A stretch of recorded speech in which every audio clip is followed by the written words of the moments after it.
ఇప్పుడు తర్వాత ఆసనం భుజంగాసనం. భుజంగ అంటే ఒక కోబ్రా పోజ్. భుజంగాసనం అంటే భుజంగము అంటే కోబ్రా.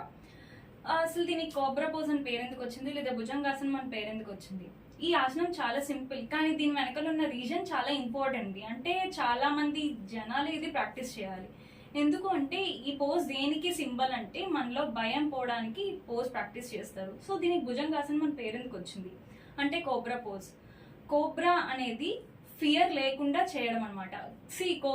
కోబ్రా కానీ స్నేక్స్ కానీ ఎలా ఉంటాయి, అసలు భయం అనేది ఏంటో తెలియకుండా అలా ఉంటాయి.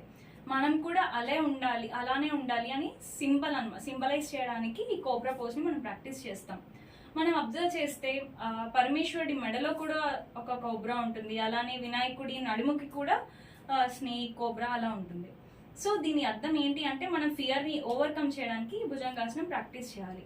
భుజంగాసనం వల్ల అడ్వాంటేజెస్ ఏంటి అంటే ఇక్కడ కూడా మనం మన బ్యాక్ ని ఫుల్ ఫ్లెక్స్ చేస్తాం, అంటే బ్యాక్ కి బెండ్ చేయడానికి ట్రై చేస్తాం.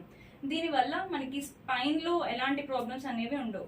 మనందరికీ తెలుసు బేస్ బాగుంటే ఎప్పుడైనా పైన బాగుంటుంది అని. సో మనందరికీ తెలిసింది మూలాధార చక్రం అనేది బేస్ చక్ర. ఈ ఆసనంని ప్రాక్టీస్ చేయడం వల్ల మూలాధార అనేది యాక్టివేట్ అవుతుంది, బ్యాలెన్స్ అవుతుంది. సో ఈ భుజంగాసనం ప్రాక్టీస్ చేస్తే మన బేస్ బాగుంటుంది, దాని అర్థం మనం హెల్తీగా ఉంటాం అని అర్థం. ఈ భుజంగాసనాన్ని ఇప్పుడు ఎలా చేయాలో నేను మీకు చూపిస్తాను.